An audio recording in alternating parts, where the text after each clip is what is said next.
এজন্য সাইয়েদনা ইব্রাহিমের জীবনী থেকে কি কি শিক্ষা গুনতে শুরু করেন। নাম্বার 1, আল জিহাদু দিদ্দা শিরক। ওনার জীবন থেকে প্রথম শিক্ষা হচ্ছে শিরকের বিরুদ্ধে জিহাদ। মুমিনের জীবনে জিহাদ চলবে কিসের বিরুদ্ধে?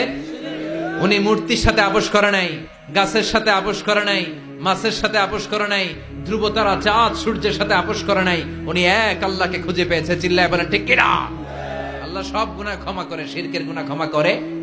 2 নাম্বার শিক্ষা হচ্ছে সত্যকে অন্বেষণ করতে হবে। ওইটা আমার বাবার বিরুদ্ধে যাক, ওইটা আমার দাদার বিরুদ্ধে যাক, ওইটা আমার দলের বিরুদ্ধে যাক, ওইটা আমার মতের বিরুদ্ধে যাক, সত্য যেখানে আমিও সেখানে। চিল্লায় এখন ঠিক কিনা?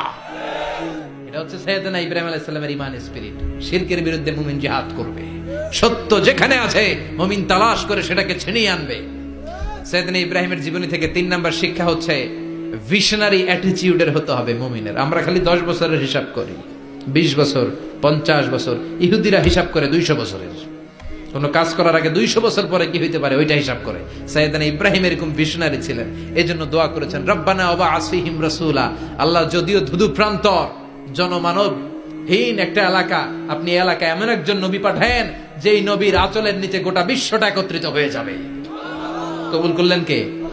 কি ভিশন দেখছেন, কি ভিশনারি অ্যাটিটিউড। তিনি তখন থেকেই বিশ্বনবীকে দেখতে পেয়েছিলেন। এজন্য ভিশনারি অ্যাটিটিউডের হন, স্বপ্নবাজ হন। স্বপ্ন সেটা না যেটা মানুষ ঘুমিয়ে ঘুমিয়ে দেখে, স্বপ্ন সেটা যেটা অর্জনের আকাঙ্ক্ষা মানুষকে ঘুমাতে দেয় না। এটা ছিলেন সাইয়েদনা ইব্রাহিম, ভিশনারি অ্যাটিটিউডের ছিলেন।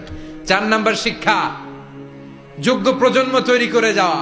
উনি কি প্রজন্ম তৈরি করছে দেখেন। প্রথম ছেলে ইসমাইল, দ্বিতীয় ছেলে ইসহাক। ইসহাকের চ্যানেলে বনি ইসরাইলের সব নবীরা আসলো, আর এই চ্যানেলে বিশ্ব নবী আসলো। তার মানে বাপকা বেটা সিপাহিকা ঘোড়া। প্রজন্ম তৈরির দরকার আছে না নাই? শিরকের বিরুদ্ধে লড়াইয়ের দরকার আছে না নাই? আর নবীদেরকে মডেল হিসেবে মানার দরকার আছে না নাই?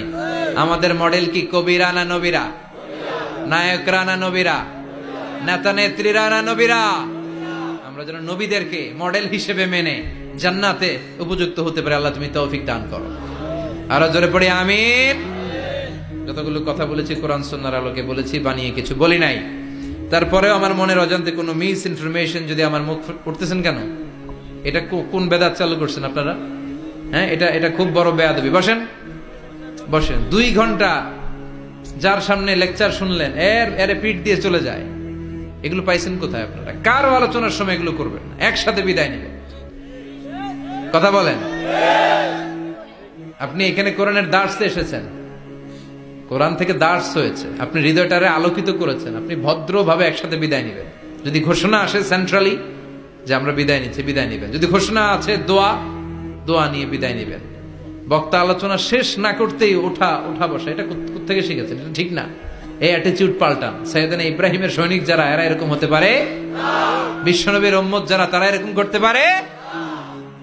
আল আদাবু ফাওকা কুল্লি শাই। ভদ্রতা সবকিছুর উপরে, ভদ্রতা সবকিছুর উপরে।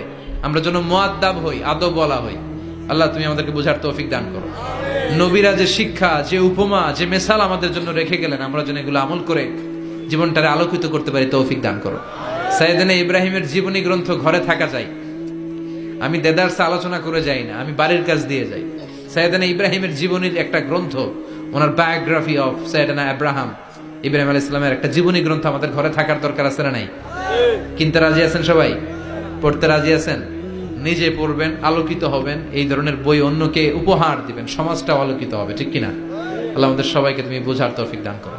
সুবহানাকাল্লাহুম্মা বিহামদিকা আশহাদু আল্লা ইলাহা ইল্লা আনতা আস্তাগফিরুকা ওয়া আতুবু ইলাইক।